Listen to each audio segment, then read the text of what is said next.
This episode of the Mode Push podcast, we break down the Dutch GP, the 10th race win of the year for Max Verstappen. Other teams not able to get out of their own way, and will Colton Herta finally get an American seat in F1? We'll talk about it next. Radio check. Loud and clear. KSL Sports and KSL Podcast present Mode Push, an American view of F1, starting now. And I'm stuck. He's looking gut with his honestly. I'm gutted. I'm absolutely gutted. I enjoyed this so much. Thank you.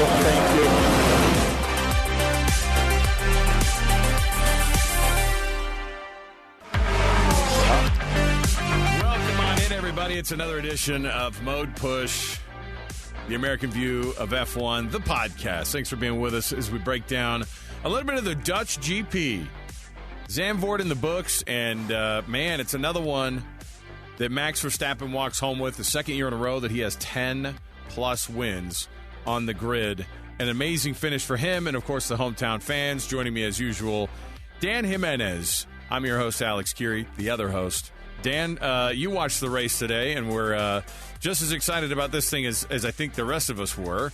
Except for there were some things that happened in there that I think that we could have all said, well, it made the race interesting, but boy, it didn't make the championship fight any more interesting.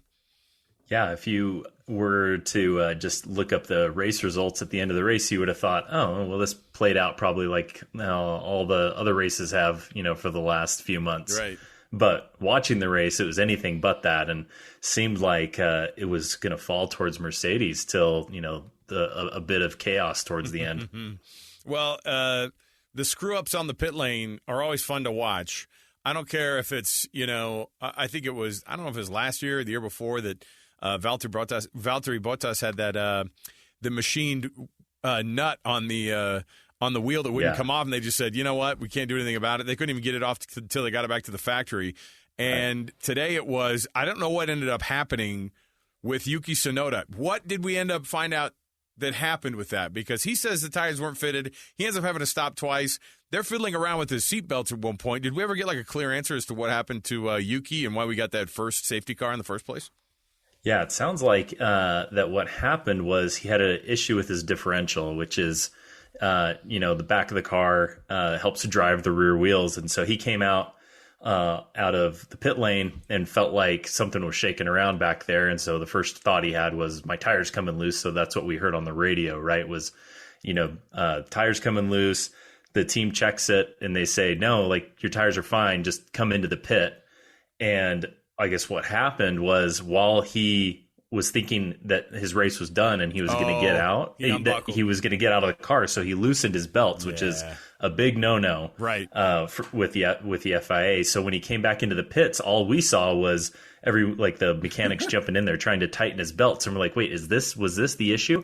And of course, that's the moment when Lewis was catching Max pretty quickly. So there's been a fair amount of speculation on the internet today, this afternoon. Was that an orchestrated move by Red Bull to get AlphaTauri to help them out to cause a virtual safety car? But I love those.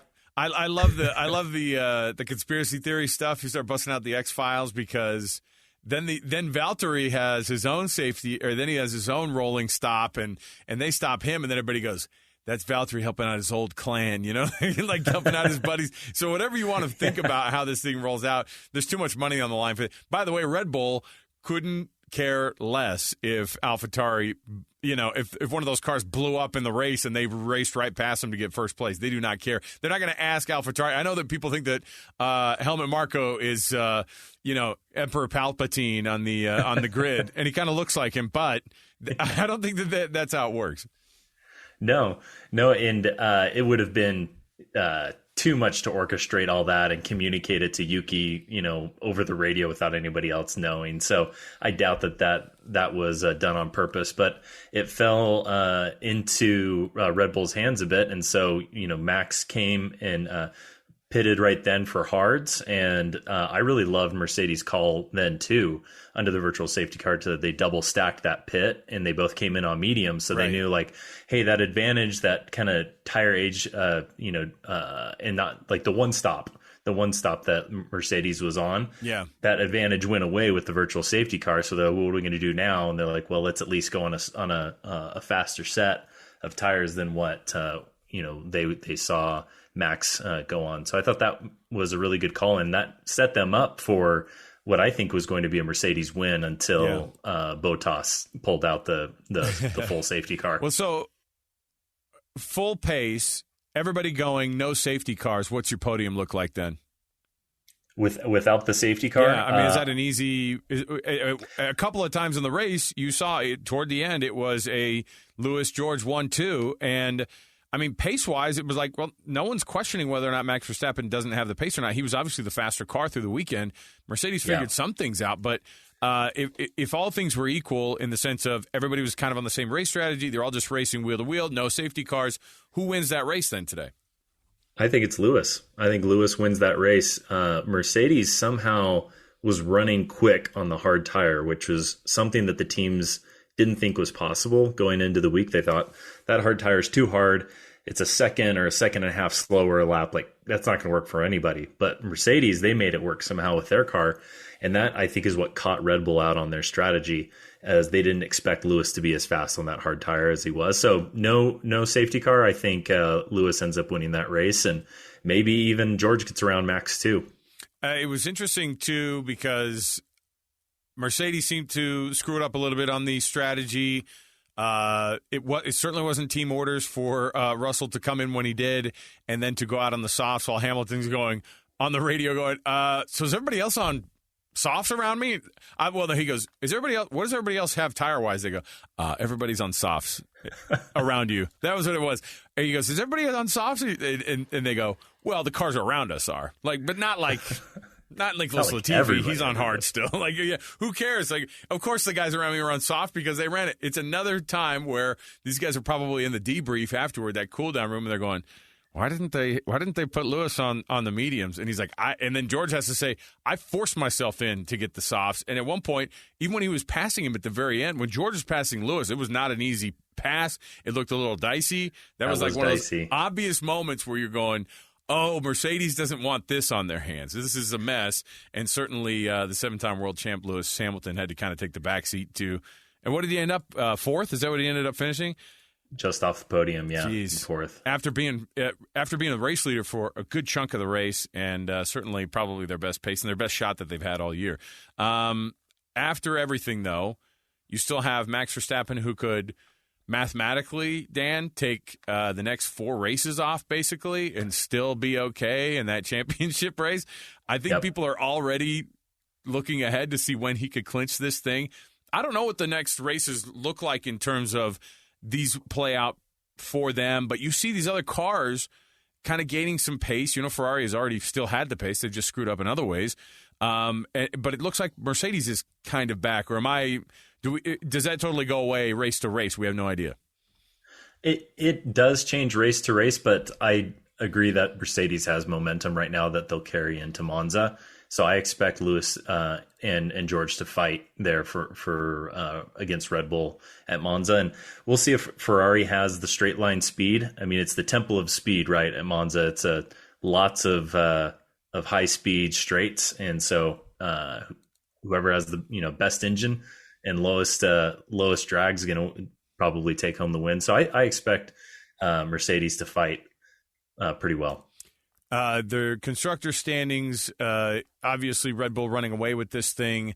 Lots to be said about, and this is probably an underappreciated part of the of the race weekend, usually, because it's all about the racer and it's all about the guy in the seat. It's all about these drivers, and they're pretty quick to go, oh, I want to say thanks to everybody back at the factory. I want to say thanks to the team. This is a team effort, even though I think that there's nobody on the planet with bigger egos than these race drivers, maybe the team principals. But I look at it and I go, the strategists for these teams make or break some of these things. And obviously Ferrari has been broken by these things. But on the flip side, you have Red Bull, who's getting a ton of credit for their chief strategist, who did a heck of a job today. Hannah Schmitz, I think is her name. Yeah. And she's getting all this credit today. Everybody's heaping all this praise on somebody who you never usually talk about. Yeah. The nerd with the laptop was kind of the hero of the day, which I love to see. But she was a lot of credit to her. I think Red Bull reacted. I think in every odd scenario that was thrown at them towards the end of the race in a great manner. And with that last full safety car coming in to get the softs, I mean, you're a sitting duck when you're leading the race and that full safety car comes out and there's a few laps to go. Because normally, whatever you do, the people behind you are going to do the opposite. They're just going to wait and see, which is kind of what happened. Like Max came in to get his softs and Lewis stayed out just to leapfrog him. Now, then the surprising thing was that then a lap later that George kind of forced his way in there and screwed up what I thought was going to be the Mercedes strategy, which was to keep George in between Lewis and Max and make it hard for Max to get a good start and give Lewis time to get his tires up to temperature. I thought that was going to be the strategy. So when George kind of forced his way in there to get new tires, I felt like you had to either pit both Mercedes or leave both Mercedes out. But splitting them, I think left each of them kind of vulnerable to Max. And he had an amazing restart. But I think also if Lewis could do it again, he would have done that restart pretty differently. He took off really early. Yeah, that was wild. I was waiting for the Bottas style. I'm going to go 5 miles an hour until we get to the start line, and then I'm going. Right. But he didn't do that. He went early and gave Max that toe, and it was over by the time they got to the start line. Right. The end of that straight, it was like. And people were like, "Oh, this is going to be so exciting!" And when I'm watching everybody talking about how exciting it's going to be, this is shades of Abu Dhabi last year. This is going to be crazy. And I'm going, yeah. It was not even that. It wasn't even as exciting as that because it started and he was already wheel to wheel with him and then passing him as soon as they got to that first turn. And so at the end of all of this, you've got Max Verstappen, who's got a commanding 109-point lead in the championship over both Leclerc and his teammate Sergio Perez, who are tied for that second spot. George Russell just hanging around at 188 points in fourth place there. Carlos Sainz, 175 points, fifth place. Lewis Hamilton, 158 for sixth, and then it drops off pretty precipitously for the rest of the guys in the midfield. How this thing plays out the rest of the way, is this going to be an interesting world championship fight at all? What's going to be something we look at and we just kind of go, Max is going to be the world champion. That's the thought. That's at least my I can't imagine how it would go any other way unless something catastrophic happens, obviously. So what's the next part? Like, where's this next fight then? Is it between George Russell, Sergio Perez, and Charles Leclerc? Does Carlos Sainz throw himself back into that mix again because he's found himself a little bit further back? Is Lewis Hamilton going to be in any of that? What's the thing that interests you between that kind of 2 and 6 spot that's separated by 2 and 4 is separated by less than 25 points, and then Lewis Hamilton is back by about 45 points. But what interests you in that race there, kind of knowing who the world champion is likely to be in Max Verstappen? Right. Yeah, I think the world championship is all but decided, and so it's about the constructors championship and then the driver spots that you just mentioned, 2 through 6. I'm looking at Lewis.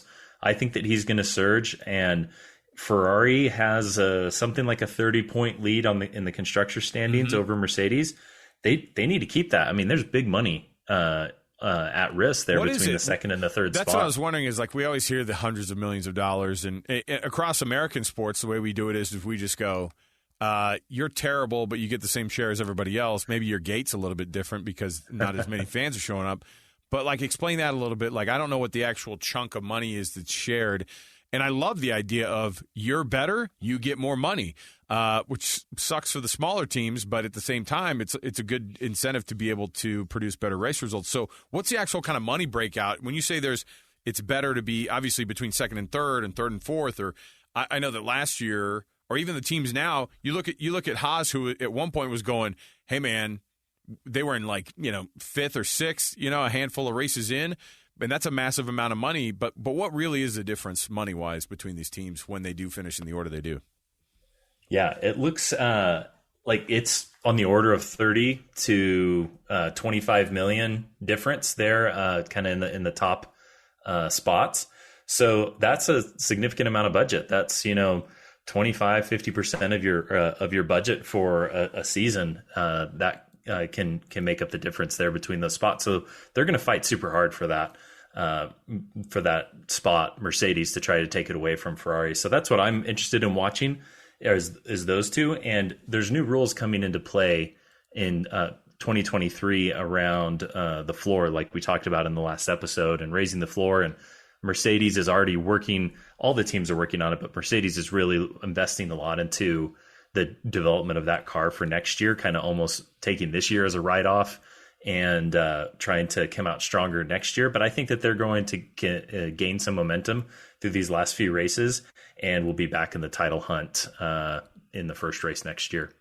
Lewis went after his team because of some of the strategy stuff, and you have guys going back and forth, and then afterwards you have to apologize for all those things. So ultimately, how is it that I don't know, when you regroup and they have to kind of debrief and they just go race to race? I mean, this triple header. You don't see the triple header a lot in F1 because these are significant amounts of people that are moved, equipment that's moved, and all the the logistics that actually go into it is fascinating to me. I would love one of these episodes. We should break down, Dan, how this whole freaking party gets moved from one country to the next, one continent to the next. That's even more fascinating too. But everything breaks down, and you're supposed to be able to get together as a team.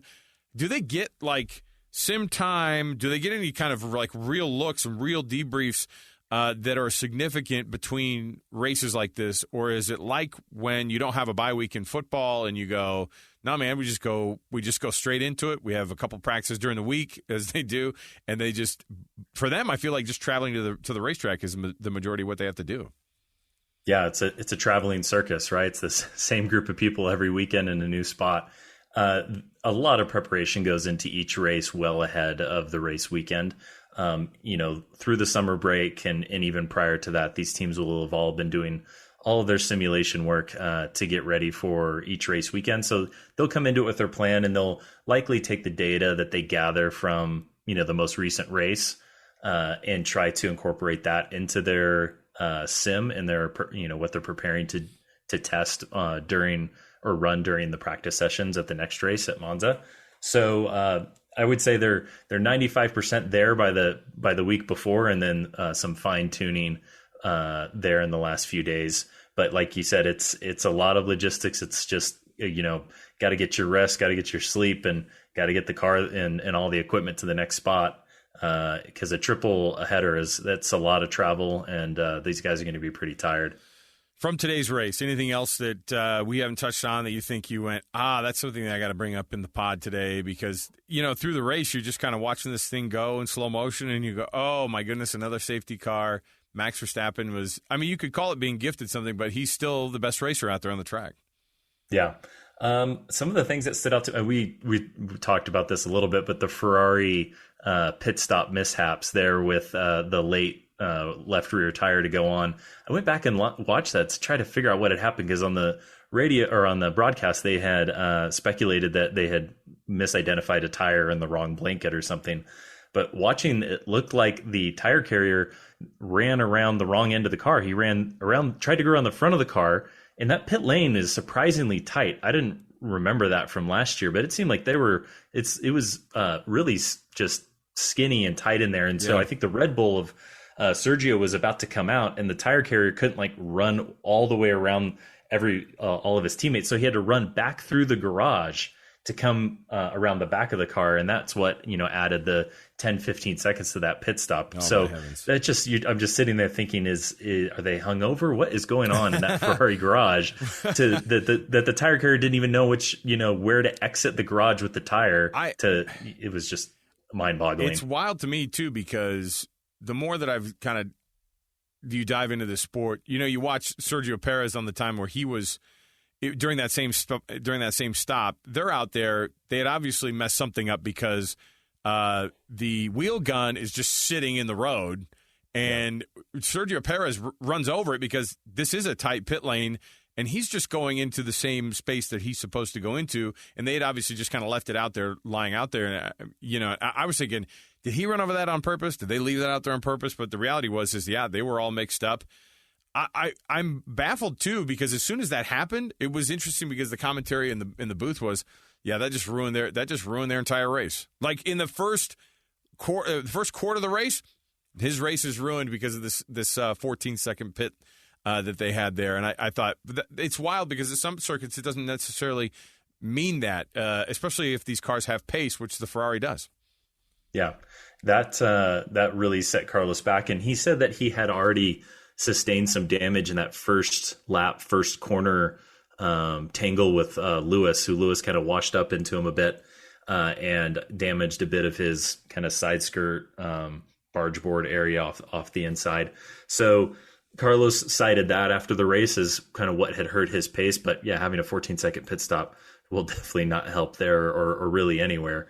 And it was, I feel bad for Carlos. He was a bit of a punching bag today. He got the time penalties from overtaking under the yellow, unsafe release, all this. Oh, the unsafe release, yeah. So he got the 5 second from the unsafe release. He ran over the or his team left him out to dry with the tire, and then he's really lucky he didn't get a penalty for overtaking.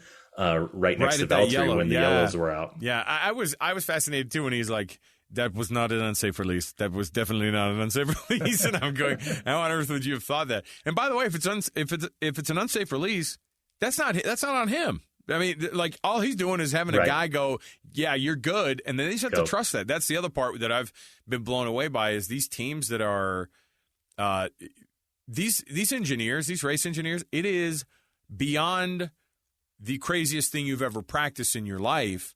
And of all the sports that I watch, we watch, football teams go out on the field all the time and miss extra points that is supposed to be 100 out of 100. And you go, what's your problem? That's the only thing I can equate it to, except for, it's the only thing that they do. That's not me trying to like dog the engineers. I'm just saying they're like, you had one job, right? And they have many jobs, but at the same time, those pit stops, the amount of time that they practice them, it must be 100-fold more than the rest of us that have that menial thing at our office that we have to get 100 times out of 100. Like, they don't miss on this stuff. And so when they do, that's the part, and especially on a day where Ferrari is already getting killed across the board because of everything else. And I was watching somebody posted online a commentator from Turkey who I guess just is brutal about Ferrari, which I love. Like, I'm just like, man, I wish I spoke Turkish now. He just is like, Ferrari finds another way to ruin their entire weekend with one terrible pit stop. It's like he kills Latifi on every race and he murders Ferrari on every race. And I'm like, man, this is the kind of stuff that makes the sport kind of interesting, though. And it's also, I think, frustrating for some people because you go, well, all I want to know is if this guy can race well and if these cars are fast. And so all the other stuff, it really is a team effort. Like, and people, I think we don't stress that enough. Yeah. I'm thinking back to when I was racing and working with Ford Racing, and we were running for the championship. And I want to say it was the 2012 season. And we were 5 races to go in the lead. Like, we were cruising towards a championship. And one of the guys on our team didn't torque down the bolt for the upper shock mount, and mid-race that shock came loose and we smashed into the wall, and there goes the championship. And it was so sad because he knew who the guy was, and this guy was so well respected, just class act veteran, and he just made a mistake that day with his checklist, and there goes the championship. And that's when I learned that racing really is as much of a team sport as any sport that is out there, because you can do your job perfectly, and if one other person makes a small mistake, that can be it for everybody. So it can pull your heart out at times, for sure. Can a driver just pit though without the team agreeing? I was just thinking about that with George Russell. Not that it would be against regulations, but what happens behind the closed doors between he and Toto Wolff, and what Toto Wolff has to explain to Lewis as you say, I talked to George, and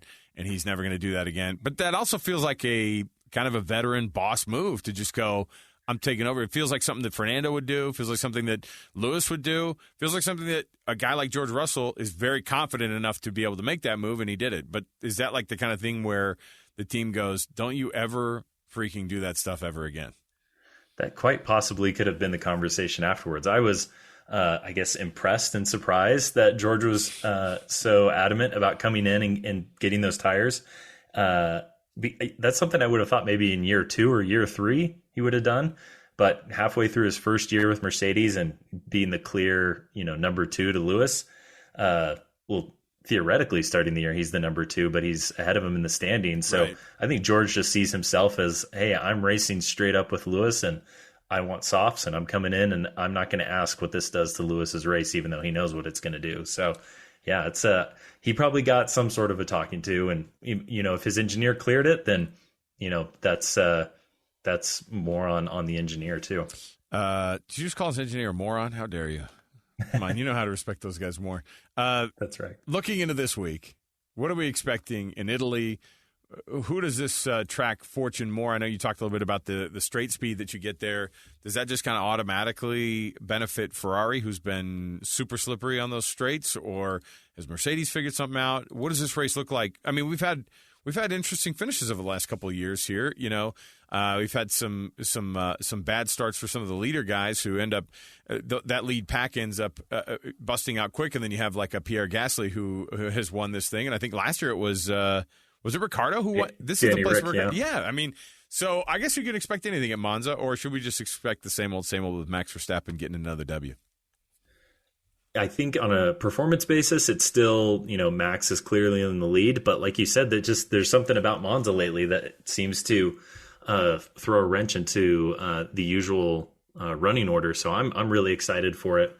I would have thought that Ferrari would come into the race really confident, but after today's race, Charles was kind of downplaying it, saying that he thought that they, weren't going to be as competitive, which surprised me. So I don't know. We'll see. Maybe he's sandbagging a little bit, but I expect Red Bull and Mercedes to still be the quickest come Friday. Who's the most depressed after a loss?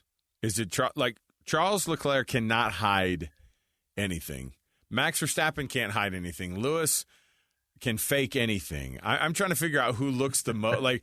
Charles looks like everybody has stolen his lunch after every freaking race. And I know there are seriously 3 or 4 races that he should have definitely had wins on if it weren't for reliability. Nothing of it on his fault, which is hard, But at the same time, like, I've never seen another guy. Like today, he was definitely not going to be challenging for the win, and you might as well have punched him right in the gut.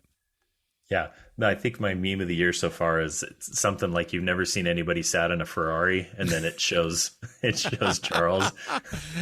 You're like, okay, there's one person who's been sat in a Ferrari. 60% of the time, he's grumpy throughout the end of the race, and when you just see his 1,000-yard stare after races is both depressing and a little bit funny every week for me. Yeah. So, okay, anything else we need to get to before we get out here on this one as we get ready for Italy?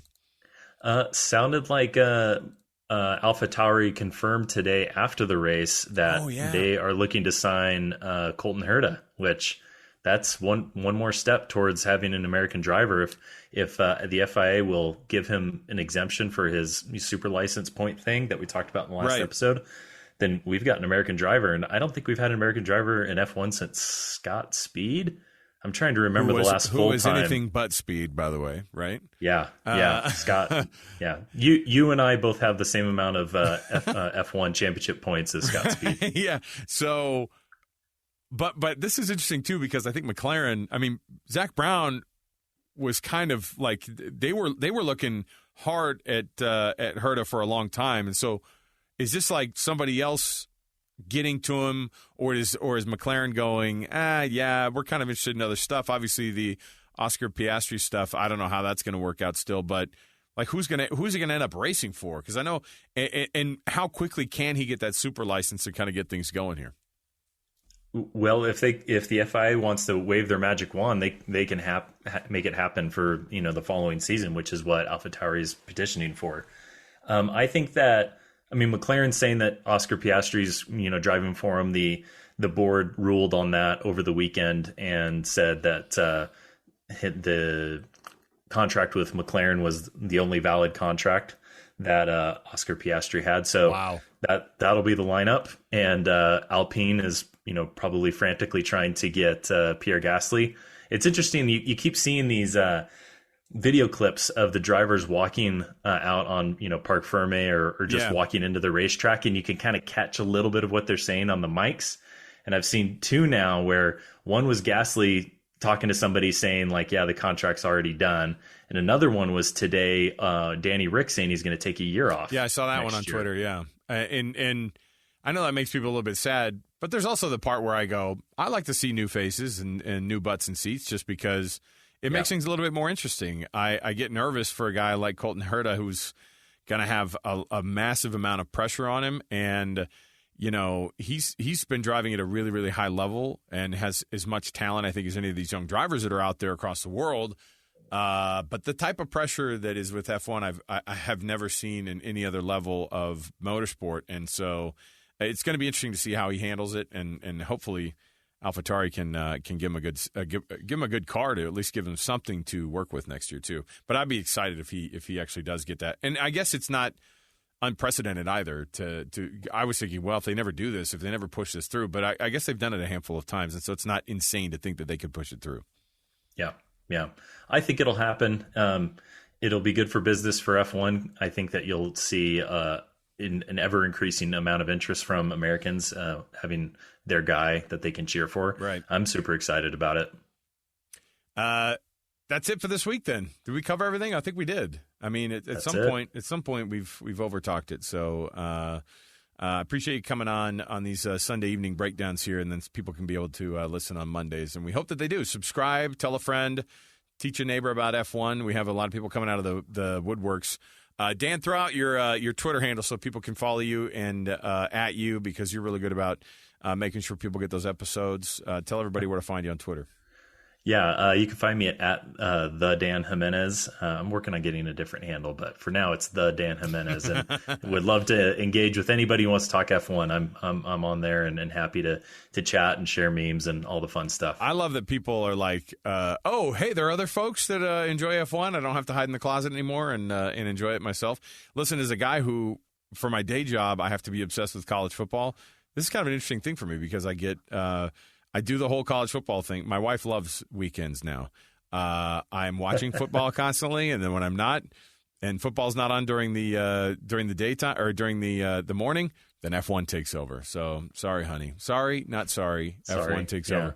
So you can follow me on Twitter. Also, it's just Alex Kirry KSL at Alex Kirry KSL. So that's what you can find us on Twitter as well. For Dan Jimenez, Alex Kirry, we'll be back again this week breaking down another trip to Monza. We'll break that down later in the week. You can get that dropping either Wednesday evening or early Thursday morning.